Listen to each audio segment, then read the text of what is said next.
What's up, guys? Today I'm going to talk to you about filing your ring end gaps for your piston rings. This is a 5.7 Hemi Eagle engine here.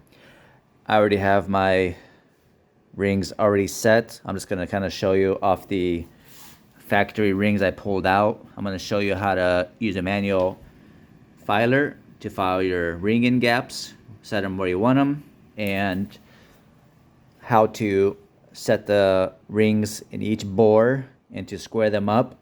And based off your manufacturer's specifications on the rings and the pistons as well, because if they're hypertectic or forged pistons, you want to make sure you have ring end gap properly set. So when the heat expansion, you don't want them too loose and not too tight, because that could be catastrophic to your motor. Each ring end gap for each cylinder is specific per cylinder. So when you file the ring end gap for this cylinder here, let's say number 2, you need to keep it specifically for that cylinder. And on the rings, this one for instance, the compression ring has a dot right there. That's always facing upwards. They have a dot or top.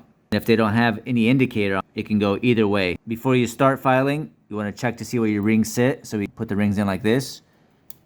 And then I just take a piston to square it up, a top ring taken out, just a second ring here, and you just push that ring down inside the bore there to square it up. Take our feeler gauge and we check the gap like that. You don't want to be too tight and you don't want to be too loose, just good enough so you have just a little bit of drag when you push it in. And you do that for each cylinder. We go to file the rings when you want to file one side, not both. I like to file the left side, so we set the rings against these pins right here. And when you file, once you have it set up, I like to put my finger here, make sure it's squared up, and your thumb here on the back so it doesn't shift and move.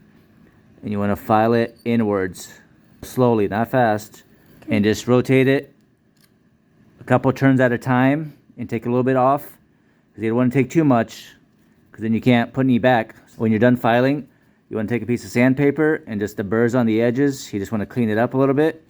And you want to do that for each ring. The oil control rings on the Hemi, you have the expander in the middle, then you have the lower and the upper oil control rings. You do have to check them, the specs that the manufacturers give you. These ones on mine that I installed, they were within the spec, so I didn't have to use the filer. You always have to double check them, of course. When you install the expander ring, when you file the expander ring, see that? That's where it splits right there. And you can see the pointy end. You need to install that going up when you go to install them on the piston.